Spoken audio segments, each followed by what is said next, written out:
Om Namo Bhagavate Vasudevaya. Om Namo Bhagavate Vasudevaya. Om Namo Bhagavate Vasudevaya.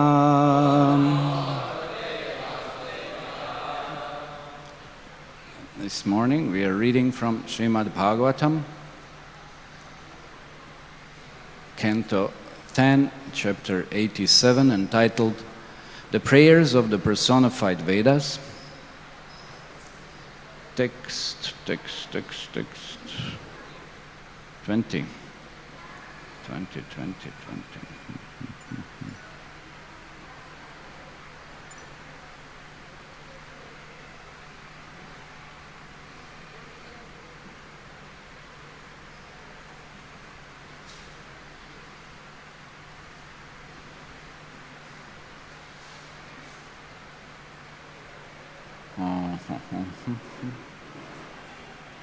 One second.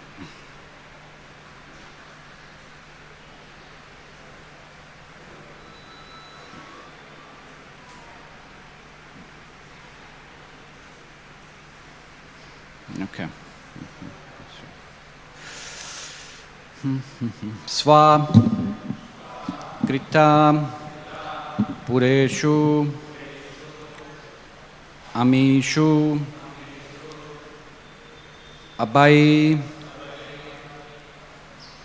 Abahi, Antara Samvaranam Tava Purusham Vadanti Akhila Shakti Drita Amsha Kritam Iti Nri Vivichya Kavaya Nigama Avapanam Bhavata Upasate Angrim Abhavam Bhuvi Vishvasita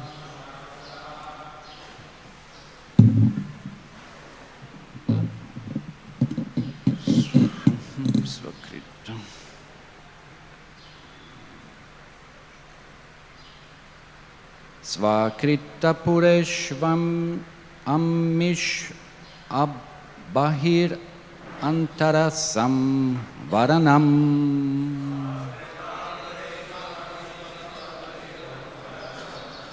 Svakrita Pureshvam Shim Abhir Antaras Smaravam Samvaranam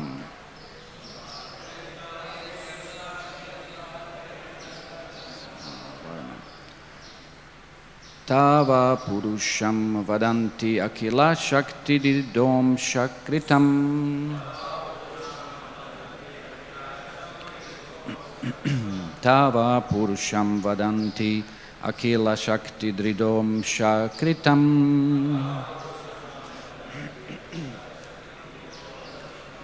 Iti Nrigatim Vivichya Kavayo Nigamava Panam Iti Nrigatim Vivichya Kavayo Nigamava Panam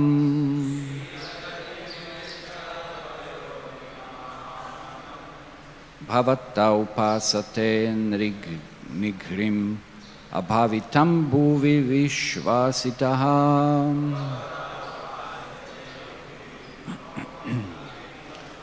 Bhavata upasate nigrim abhavam bhuvi vishvasita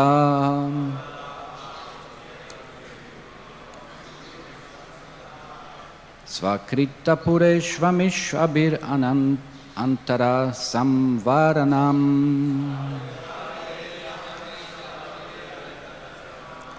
Tava Purusham Vadanti Akila Shakti Dridom Rishakritam Iti Nrigatim Vichya Kavayo Nigam Mavapanam Bhavatau Pasaten Rigrim Abhavam Bhuvi Vi Shvasitaha Svakrita Pure Shamish Abhir Antara Samvaranam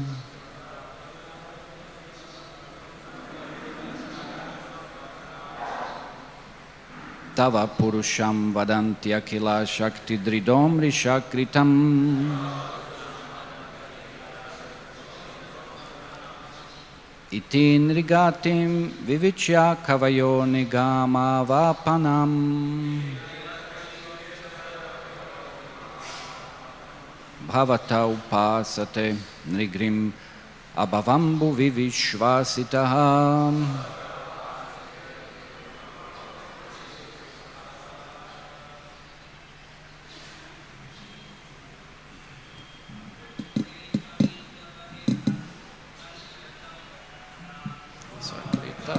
Shamishabir Antara Samvaranam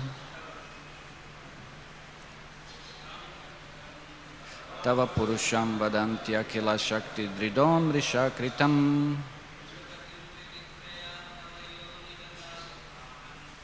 Iti Nrigatim Vivichya Kavayoni Magapavam Bhavata Upasate Negrim Abhavambu Vivishvasitaha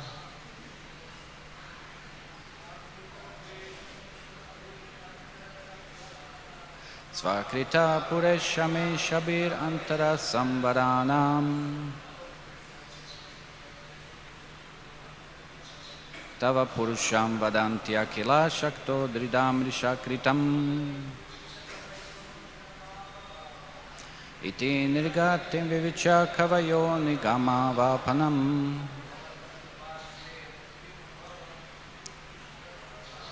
Bhavata Upasate Nrigrim Abhavambu Vivishvasitaha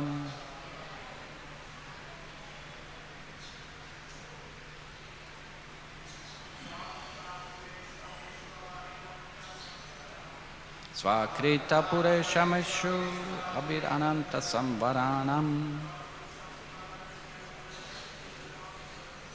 Tava Purusham Vadanti Akila Shakti Dridom Rishakritam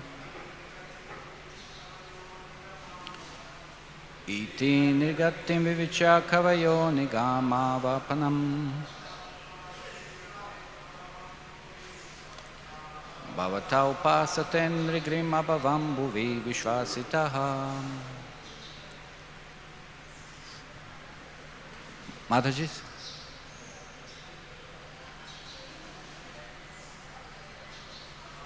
Svakriteshu Purushamishabira Ananta Samvaranam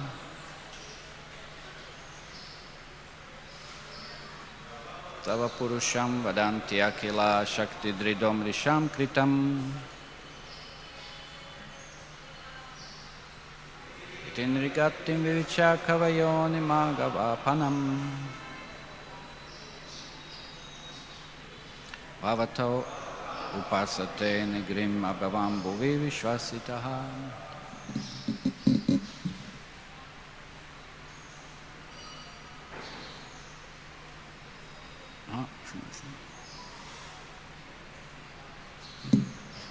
Sva by himself Krita created Pureshu in the bodies Amishu these Abahi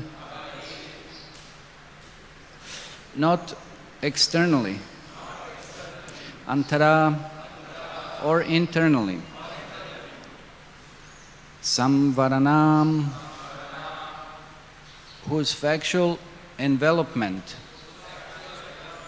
Tava your Purusham living entity Vadanti, Vadanti,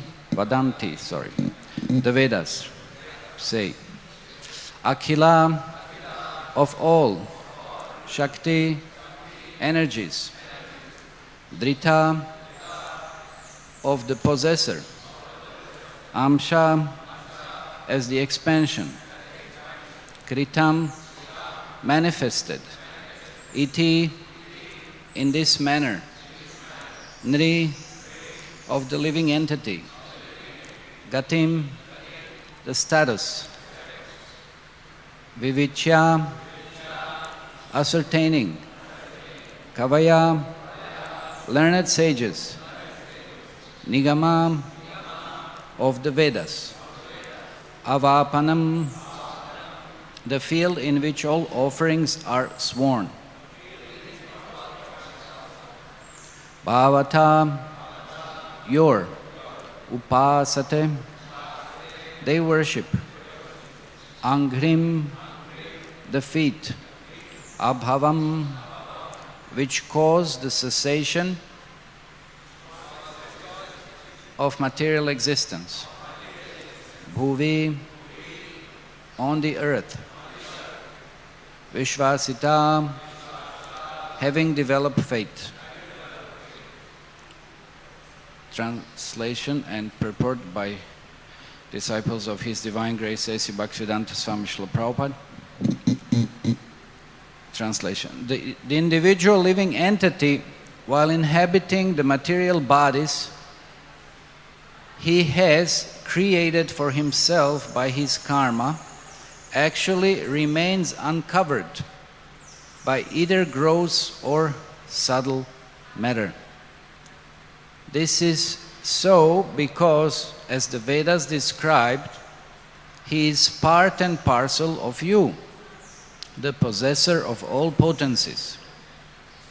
Having determined this to be the status of the living entity, learned sages become imbued with faith and worship your lotus feet, to which all Vedic sacrifices in this world are offered, and which are the source of liberation.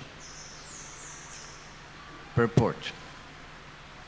Not only does the Supreme Lord remain totally uncontaminated when He resides within the material bodies of the conditioned souls, but even the infinitesimal jiva souls are never directly touched by the coverings of ignorance, and thus they acquire while passing through the repeated cycles of birth and death. Thus the Taittiriya Upanishad 3.10.5 proclaims, Sayaschayam Purushe Yaschasav Aditya Saeka. The soul of the embodied living being is one with Him who stands within the sun. Similarly, the Chandogya Upanishad 6.8.7 teaches, Tattvam Asi. You are non-different from that supreme truth. In this prayer, the personified Vedas refer to the finite enjoyer of material bodies, the jiva soul, as an expansion of the transcendental reservoir of all potencies, the Supreme Lord. The term Amsha Kritam, made as his portion, must be properly understood. However, in this context, the jiva is not created at any time, nor is he the same kind of expansion of the Lord as the omnipotent Vishnu Tattva expansions. The Supreme Soul is the proper object of all worship, and the subordinate jiva soul is meant to be his worshipper. The Supreme Lord enacts his pastimes by showing himself in innumerable aspects of his personality, whereas the jiva is forced to change bodies whenever his accumulated karmic reactions so dictate. According to Sri Narada Pancharatra, Yat tata stam tuchidrupam sva samvedya vinirgatam ranjitam guna ragena sa jiva iti kathyate. The marginal potency who is spiritual by nature, who emanates from the self-cognizant samvit energy and who becomes tainted by his attachment to the modes of material nature, is called the jiva. Although the jiva soul is also an expansion of Lord Krishna, he is distinguished from Krishna's independent Vishnu expansions by his constitutional position on the margin between spirit and matter. As the Mahavaraha Purana explains, Svamshas chata vibinamsha iti dvidha sa ishyate amshino yatut sa martyam yat svarupam yata stiti tad eva nanu matropi bhedam svamsham shino kvachit vibinamsho apashakti syat kinchit sa martya matra yuk. The Supreme Lord is known in two ways, in terms of his plenary expansions and his separated expansions. Between the plenary expansions and their source of expansion, there is never any essential difference in terms of either their capabilities, forms, or situations. The separated expansions, on the other hand, possess only minute potency, being endowed only to a small extent with the Lord's powers. The conditioned soul in this world appears as is covered by matter, internally as well as externally. Externally, gross matter surrounds him in the form of his body and environment, while internally, desire and aversion impinge upon his consciousness. But from the transcendental perspective of realized sages, both kinds of material covering are insubstantial.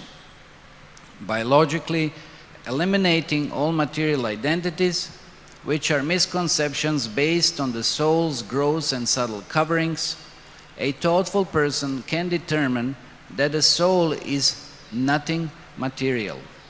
Rather, he is a pure spark of divine spirit, a servant of the Supreme Godhead. Understanding this, one should worship the Supreme Lord's lotus feet. Such worship is the fully bloomed lotus of the tree of Vedic rituals. One realization of the splendor of the Lord's lotus feet, gradually nourished by the offering of the Vedic sacrifices, automatically bears the fruit of liberation from material existence and irrevocable faith in the Lord's mercy. One can accomplish all this while still living in the material world, as Lord Krishna states in the Gopal Tapani Upanishad. Mathura mandale yastu jambudvipe stito tava yo richayet pratimam prati same priyataro bhuvi. One who worships me in my deity form while living in the district of Mathura, or indeed anywhere in Jambudvip, becomes most dear to me in this world.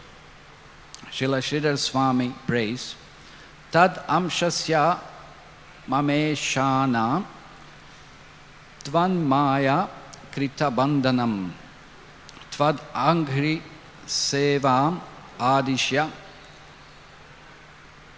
prananda nivartaya.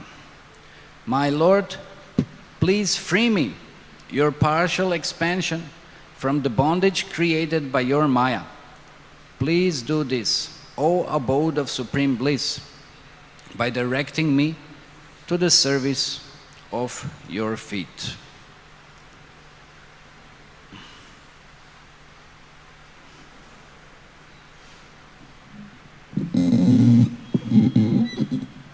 Om Jnana Timirandasya Gyananjana Shalaka Chakshurmilitam Yena Tasmai Shri Gurave Namaha Shri Chaitanya Manovistam Stapitam Yena Bhutale Svem Rupa Kadamaya Sva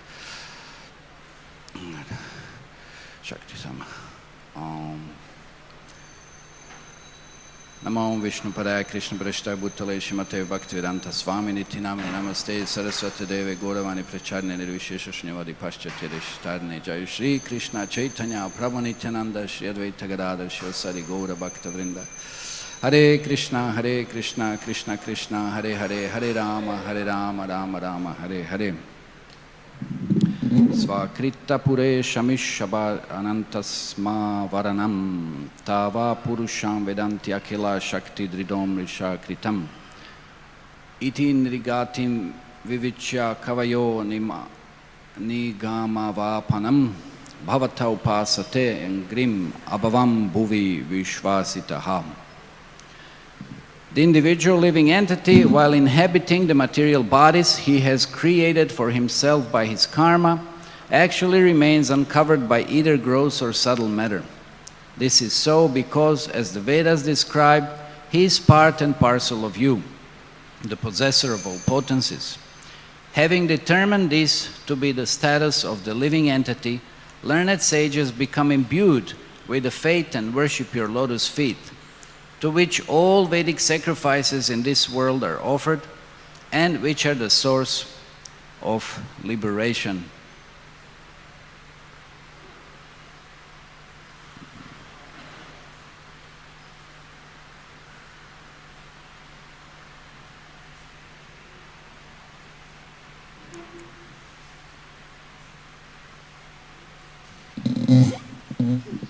In Srimad Bhagavad-gita, it's very clearly described by Krishna that the living entity is the part and parcel of the Supreme Personality of Godhead.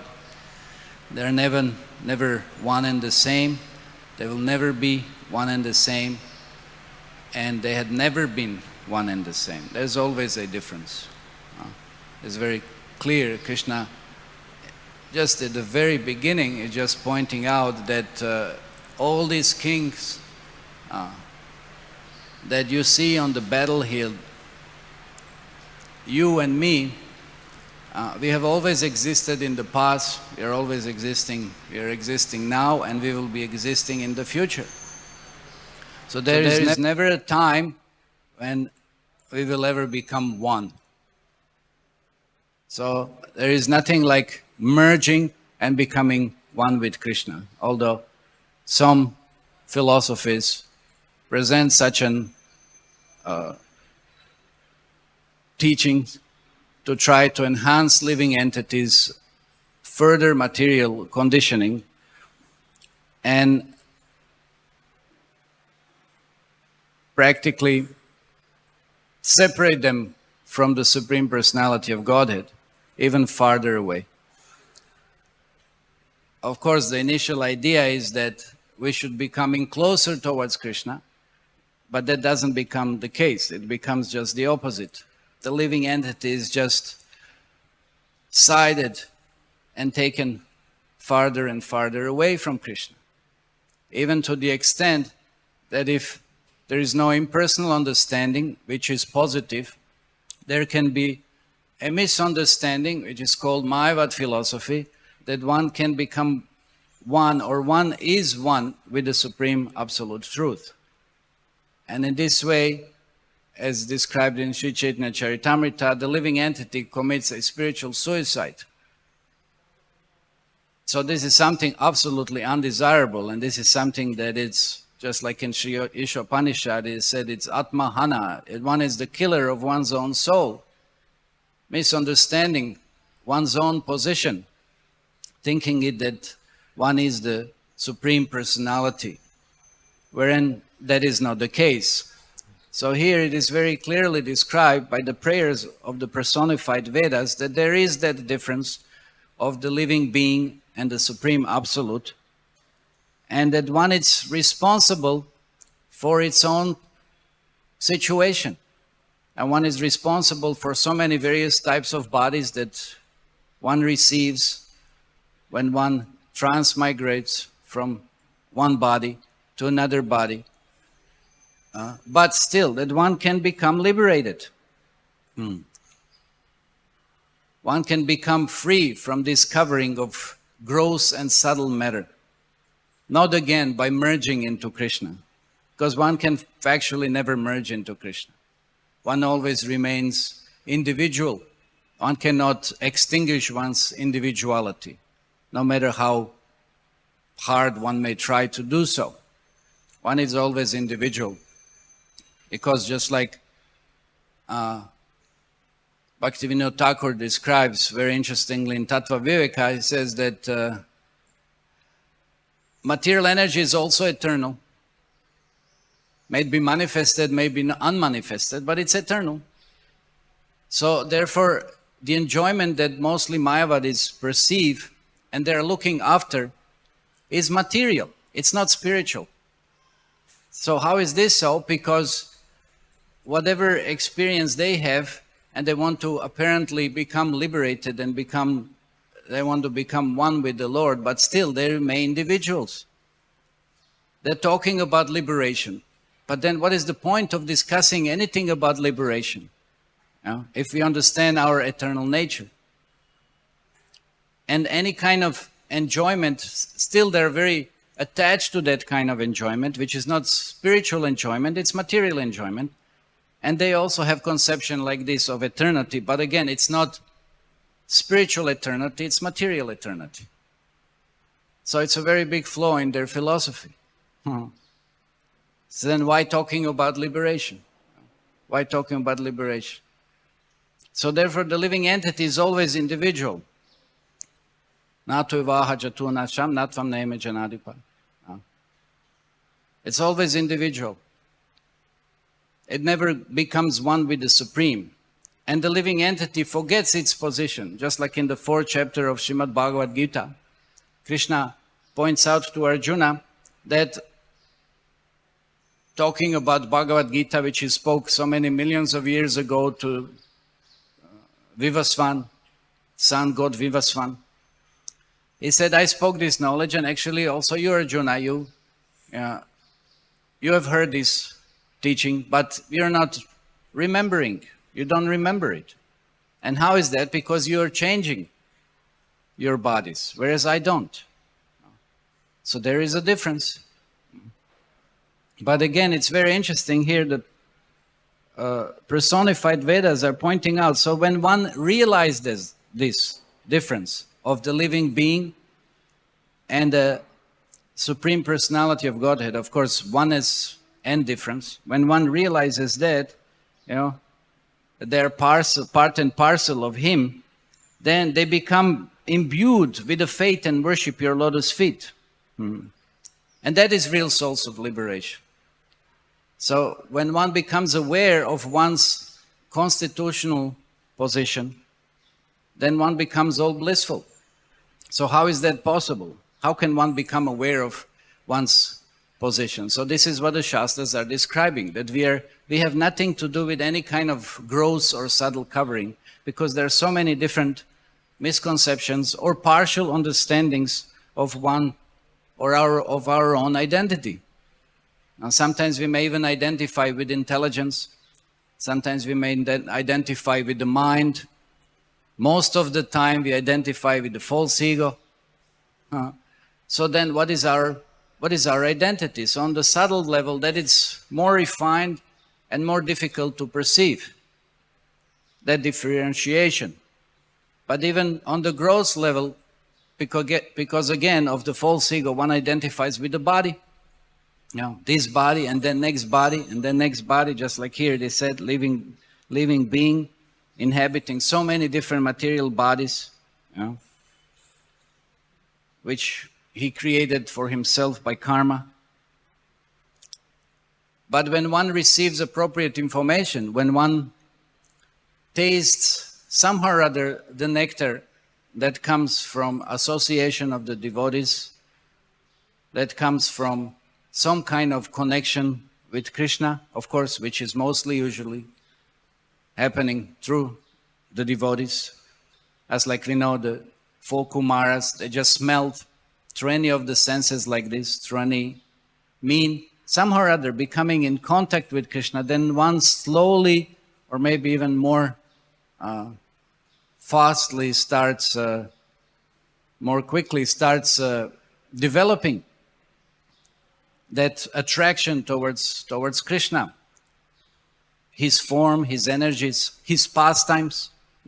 Somehow or other, by hearing again, one awakens to some extent and keeps on awakening more and more his understanding of original nature, original Svarupa. So that is mostly the mercy of the devotees who present the teachings of Krishna, who present the understanding, the philosophy, which is otherwise very dry. It's otherwise very dry. It's not so palatable. It's not so nectarious. But the devotees are so expert to present such teachings, and because they are also purified, they're realized, then those teachings appear like nectar.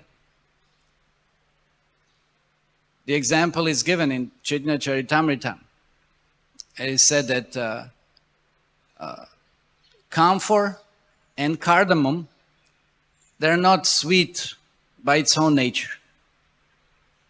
But if the camphor and cardamom are mixed with milk, which is sweetened by sugar, then they present a very wonderful, unique flavor that one can taste and just become completely mesmerized with it. So it is said that Chaitanya Mahaprabhu was just like that milk sweetened by the sugar, and that Ramananda Rai was just like, Chaitanya Mahaprabhu was like milk, Ramananda Rai was just like sugar, and then their discussions about Krishna's pastimes, Krishna's qualities, was just like the camphor or cardamom. So in general, philosophical discourses are not so sweet,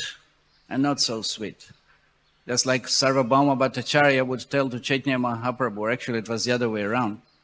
Chaitanya Mahaprabhu told to Sarvabhauma Bhattacharya, he said, you're eating these dry oil cakes, discussing so much Vedanta, discussing so much about philosophy. There's nothing sweet there, there's nothing juicy, there's nothing relishable. But when it is in connection to Krishna, again, and when is it presented by the devotees of Krishna, just like we know, what is Srimad Bhagavatam? It's the ripened fruit of the Vedic knowledge touched by the, parrot. Made it more sweeter, Kalita Phalam. Then it is something that is so nectarious. Then it is something that is so wonderful. And then, by hearing such kind of pastimes, from the lips of realized devotees, or whichever level devotees might be, to that extent it will affect our consciousness. But then one starts awakening one's understanding of the original position. That again, we have nothing to do with these gross material bodies. We have nothing to do with even subtle bodies. That we are the spirit, soul, part and parcel of Krishna. Janma karma chame divyam evam yo veti tatvataha tyaktva deham punar janma naitimam eti. So Arjuna, as by hearing about Krishna's pastimes, one awakens one's understanding of his original position, and again, one never becomes so attracted, so absorbed, and one never comes back to this material world. It's the power of Krishna's pastimes, Krishna's activities. And that's why Krishna acts and appears so many times, mostly because of his devotees. Paritranaya sadhunam vinasha churushkitam, whatever. But these things, Krishna is not concerned so much. These are side things. Taking care of the demons, re-establishing religious principles. Krishna is mostly interested in relishing the relationship that he has with his devotees. In those cases, I would say protecting the devotees, but that's not the most important element. The most important is Krishna wants to have an exchange of such wonderful pastimes with his devotees, and that's why those pastimes are so unique. Those pastimes are so relishable that there is practically, it is impossible not to become attracted to them. Just like now, last few days, what do we have going on there out on the display board? As a certain pastime that is being advertised. And then everybody's looking, wow, what is this? What is this? When is it going to be released or whatever? It's the pastimes of Krishna. They're so captivating. They're so wonderful. Of course, it depends how they are presented, that again. But they're so amazing. And then immediately the mind is absorbed, becomes absorbed and captivated.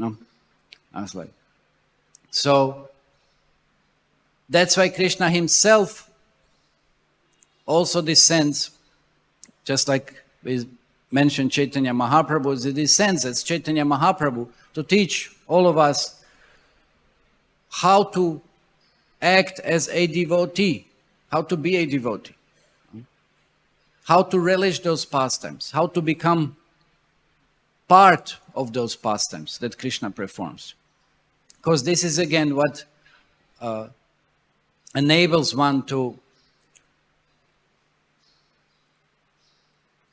become purified from one's conditional nature and realizes his constitutional nature. And for that reason, again, here the prayer is given by personified Veda, stating that the learned sages are so imbued then, and then therefore they start worshipping Krishna.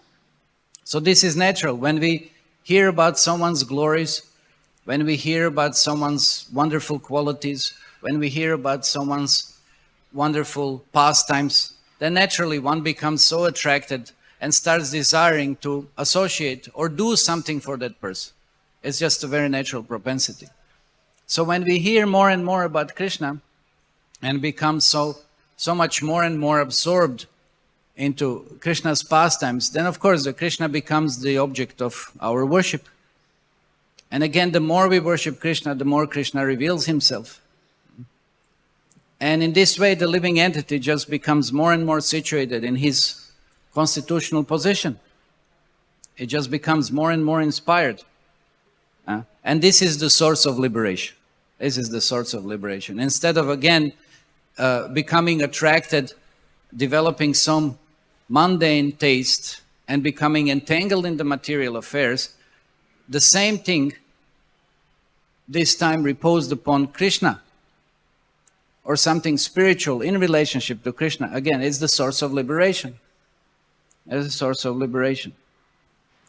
So in the purport, it is said that living entities are therefore never touched by ignorance. They're never touched by the negative qualities that we experience in this world. So this is also one of the realizations that the sages or those who practice spiritual life gain. We think they're so inherent part of our existence, just like here it said, the lust, anger, or any such kind of negative quality, but they're not. They have nothing to do with the living being. So that's also some very interesting realization that one can have while practicing spiritual life, how sometimes we are forced, just like Arjuna is asking in the Bhagavad-gita, what is that force that impels us to act in a negative way? So one can distinguish oneself from any kind of force like this. Of course, the more advanced position one has or purifying position, one can be more effective in protecting oneself or disabling such qualities to act upon oneself. But one can clearly see that it is something that has nothing to do with me, that it's something that is imposed upon me. So one should not be misguided by thinking that, yes, I'm that lust, yes, I'm that anger, I'm this, I'm that, or any kind of illusion, misidentification. It has nothing to do with us. So this is the very interesting realization. Like it said, the learned sages, they gain this, that this has nothing to do with us. And then we are completely pure Just as Krishna, it is described here, just as Krishna is also completely pure. So Jiva is not created at any time. That's another point. Jiva is eternal. But again, there is difference. That difference is emphasized here. That living entity is always subordinate. Nityo nityanam chaitanas chaitananam eko bahunam yo vidadati kaman. Eko. Eko means one. Nityo nityanam. So those who are, one nitya and many, one eternal and many eternals. So who is that one? Well, that is Krishna. And who are those many? Those are the living entities. Krishna fulfills their desires. So we are subordinate.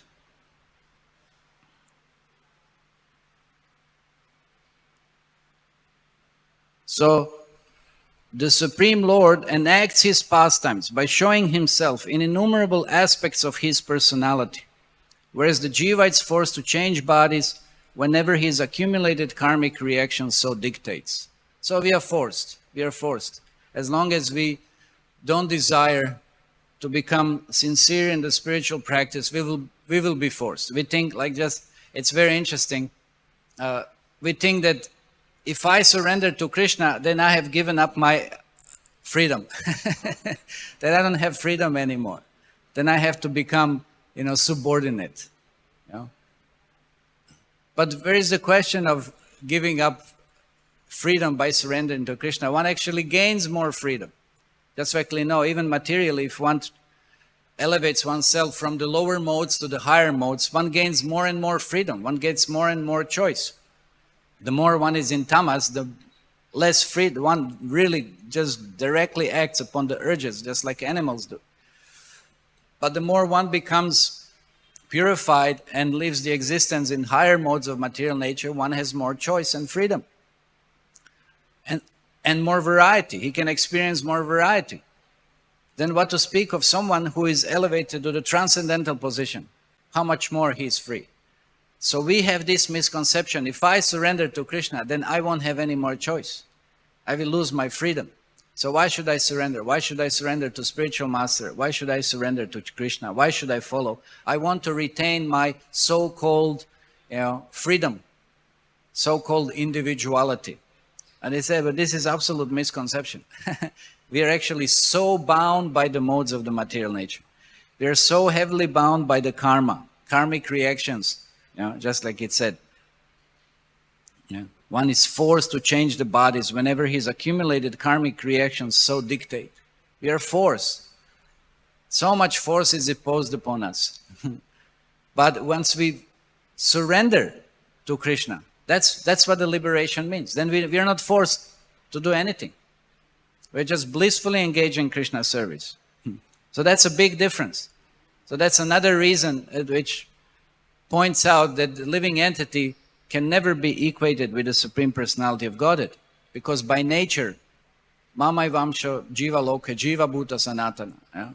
Yes, we are eternal part and parcel of Krishna. We are part of the marginal energy of the Lord. So this is also confirmed here by the Varaha Purana, that the living entity possesses the qualities similar to the ones the Lord does, but in a very, very minute manner. So it is continued here. It said that the conditioned soul in this world appears as if covered by matter, internally as well as externally. Externally, gross matter surrounds him in the forms of his body and environment, while internally desire and aversion impinge upon his consciousness. So we are completely immersed. It's just like you're in the water, and then you maybe even dip or dive deeper, and then some water comes in. You drink some water also. So water is inside, water is outside. It's like, so material energy is completely enveloping us and pervading us. We are just completely covered. Externally, we are in the material world, but also internally, our consciousness is covered by what? By That's interesting. By desire and aversion. Of course, we have original spiritual desire, but again, it's contaminated. So aversion. Raga dvesha vimuktaistu vishayanindriyasta chara. Icha dvesha samutana. Icha dvesha. Actually, yeah, that's the verse. Icha dvesha samutana. So from the transcendental perspective of realized sages, both kinds of material coverings are insubstantial. So this is why the sages are so happy and satisfied and engage in worshiping Krishna, because they have this realization. One has that transcendental perspective, which we were mentioning in the beginning, that the devotee gains from other devotee. One gains that knowledge, one gains that understanding. We have nothing to do with this matter, it is just covering. So by logically eliminating all the material identities, which are misconceptions based on the soul's gross and subtle coverings, a thoughtful person can determine that the soul is nothing material. So that's why mostly Sankhya philosophy is aimed at. Analyzing, I'm not this, I'm not that, I have nothing to do with any of the different kinds of elements. No, I'm the spirit soul. So therefore, this knowledge which is presented to inspire one to worship Krishna's lotus feet, it's compared here, is said to the most wonderful blooming flower of the Vedic tree rituals. Because we know there are so many Vedas, so many instructions, so many different rules and rituals. But when one starts to directly serve the Supreme Personality of Godhead, this is what the essence is. As Krishna says, Jnanam apohanam cha vedaischa sarvair ahameva vedyo vedanta krit veda videva chaham. So this is the essence. And this is why, again, who is praying here? Personified Vedas. So this is the understanding. This is the essence to surrender to Krishna and to worship Krishna. And in this way, living entity, as stated in Gopal-tapani Upanishad, wherever one may be, if one engages in worship of Krishna, Krishna said, one is so dear to me. One becomes so dear to me. One starts developing this transcendental relationship with Krishna. And again, how is this enabled? How is this possible? By understanding Krishna's position. When we understand how wonderful Krishna is, how merciful Krishna is, when we understand his transcendental nature, his pastimes, his qualities, then the living entity becomes so attracted to Krishna and becomes more and more fixed in worshipping the Krishna. And then Krishna reciprocates. Everyone has some kind of realization how Krishna reciprocates in one's spiritual life. And this is what keeps us active in the devotional service. We should never forget what realizations do we gain when we practice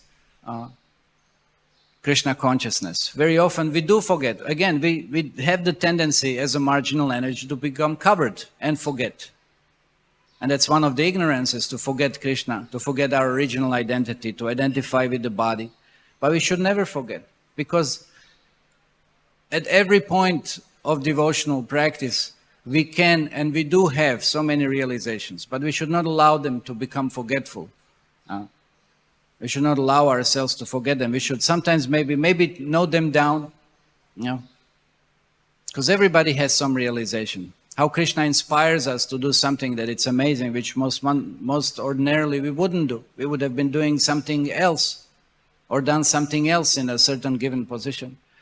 But Krishna either inspires or inspires also directly or through the devotees, or gives us so many wonderful ecstatic feelings in performance of devotional service. So that's all Krishna's mercy. Krishna manifests and Krishna fulfills desires, which are of course in relationship to him. So Krishna also in such a way fulfilled the desire of one of his very, very intimate devotees, who is acting as a Guna Manjari in the spiritual world, Gopal Bhatta Goswami. He had a desire, and today is his disappearance day. He had a desire to worship Krishna in a little bit different way.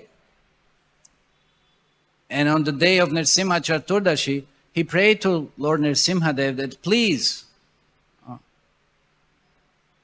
fulfill this desire of mine, that I can worship you, that I can dress you, that I can decorate you, I can perform a little bit different type of worship than which he was performing earlier by worshipping his Shalagram Shilas. And Lord Nrsimha, they fulfill his desire. It's amazing how that manifestation took place. Sometimes you get some Shalagrams, and mostly they're not genuine. Recently that was some months back, somebody was advertising some Shalagram of Mahavishnu lying on an Antashesha, that it was naturally manifested as such, but it wasn't. It was completely faked. They would carve the Shalagrams. I saw also one Shalagram in the form of Ganesh. Shalagram in the form of Ganesh. Maybe like Lord Jagannath or something. Some Vesha like this, Ganapati Vesha. But it was all fake. It's very unfortunate because it's very offensive. One should not do this. But this Shalagram was naturally manifested. Why? Because Krishna manifested himself according to the desire of his devotee. And there was not an ordinary, of course, event. And when that happened, Gopal Bhatta Goswami called upon, he was so jubilant, he was so excited, he was just so much in ecstasy, he was so ecstatic. And then immediately he rushed and informed Rupa and Sanatan Goswami what had happened. And everybody started celebrating how wonderful it is, how Radharaman had appeared from a Shalagram Shila. Such a unique manifestation. And they all pointed out, all the Goswamis have gathered, they said that actually Radharaman is just perfect manifestation of Krishna. Because what they said that the Radharaman, that the upper part represents Gopinath. Then the middle Govindaji and the lower Madan Mohan. So Radharaman embodies all the features of the three main deities of the Goswamis. But why this is so? It's interesting that when Vajranabh carved the deities, original deities of Gopinath, Govindaji and Madan Mohan, that the only person who was still present who saw Krishna as Krishna at that time was Uttara. So she was asked about how are those deities looking like in comparison to Krishna. So then she said, Madan Mohan, up till ways, this is how Krishna looks like. Then Gopinath, the middle part, and then Govindaji, and then Gopinathji, the upper part. But then Goswamis concluded when they saw Radharani, said he's just exactly looking just like Krishna. And he had so many wonderful features. Tribanga, Lalita, Shyama Sundar, like in three-bending form and holding flute and having even nails, they say, and some teeth. And it's like this. It's amazing, wonderful, wonderful, wonderful manifestation. Gopal Bhatta, who was such a great devotee and follower of Chaitanya Mahaprabhu, because when Chaitanya Mahaprabhu came to South India, 4 months he spent in Srirangam. And Vyankat Bhatta, who was the father of Gopal Bhatta Goswami, he was head priest. So if the head priest can recognize amazing qualities that have been displayed by Chaitanya Mahaprabhu, recognize him practically as a Supreme Personality of Godhead, then that gives so much more credibility to Chaitanya Mahaprabhu's position. So then he requested him to remain in his house, which nowadays, some years back, they demolished that house, unfortunately. That house is not anymore there. Of course, whether was it original or not, but there was a house, maybe being reconstructed over the period of time. But now there is no more house there in Sriranga, but they made a temple. There is a temple of Chaitanya Mahaprabhu. Chaitanya Mahaprabhu, I think Jagannath, Baldev, Subhadra, the deities also that Chaitanya Mahaprabhu worshipped, he himself carved those deities. So Chaitanya Mahaprabhu was so merciful that he spent the 4 months there. And of course, Gopal was a small boy, and he was so attracted to Chaitanya Mahaprabhu. Chaitanya Mahaprabhu would directly instruct him. He would give him his personal remnants. And when they understood that it is time for Chaitanya Mahaprabhu to leave, they were so much in pain of separation. But then Chaitanya Mahaprabhu instructed Gopal Bhatta that until your parents are alive, then you serve them, and then you come to Vrindavan, which was at his 30th year. And then he came to Vrindavan and spent 45 years in Vrindavan. And of course, he was extremely learned in grammar, poetry, Vyakaran, Vedanta. He was also taught most importantly, by his uncle Prabodhananda Goswami. He was taught about bhakti principles, who also came to Vrindavan. Very important also, another follower of Chaitanya Mahaprabhu. He wrote so many amazing scriptures. And Gopal Bhatta, he also, Satkriya, Dipika, the work on the samskaras, and Lagu, Hari Bhakti Vilas, which Sanatana Goswami presented in a condensed form.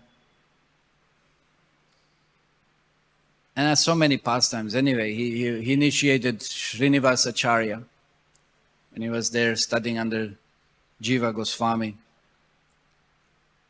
And that whole amazing lila about shalagrams, because Chaitanya Mahaprabhu, since he was in Vrindavan, he understood that he won't be able to come to Puri where Chaitanya Mahaprabhu was residing. So Chaitanya Mahaprabhu sent his personal asan, wooden asan, and some cloth to him as a gift. So then he was so happy. He received personal belongings of Chaitanya Mahaprabhu. But then when Chaitanya Mahaprabhu left, of course, it was so devastating. So then Chaitanya Mahaprabhu came to his dream, and then he said, you can still have my association. You go to Nepal. That was just the instruction. And of course, in Nepal, we know the story, those shalagrams kept on jumping in his pot. And then he considered that must be some Krishna's arrangement, divine arrangement. So he took those shalagram and worshipped them. And then when that wealthy merchant came offering him the cloth, he just couldn't utilize them because he didn't have a deity, he had shalagrams. And that's why he prayed to Lord Nrsimhadev. It would be so nice that he would have a deity which he could address and worship in such a way. So Gopal Bhatta Goswami, of course, we know it's one of the lines in Gaudiya Vaishnava Sampradaya. And Radharaman deity is very, very known, very famous deity, which was the only deity which never went out of Vrindavan during all the threats that Mughals imposed upon Vrindavan and all the residents. So Gopal Bhatta Goswami is a very important follower of Sri Chaitanya Mahaprabhu, and of course is very essential example, very prominent and instructive acharya for us, for all of us. And therefore he is also one of those devotees whom we can present as an example of such kind of realization that one has by worshipping Krishna, how everything is possible. And that Krishna is ready to reciprocate in whichever way, in whichever manner, just for pleasure of his devotee. And that's also the position far, far exceeding the position of everyone who is conditioned by covering of material energy, as it has been mentioned here, whether internally or externally. But again, one can achieve that position by the mercy of such devotee as position of complete liberation and absorption of Krishna's lotus feet by worshipping and glorifying such devotees as Gopal Bhatta Goswami. Hare Krishna. Any questions or comments?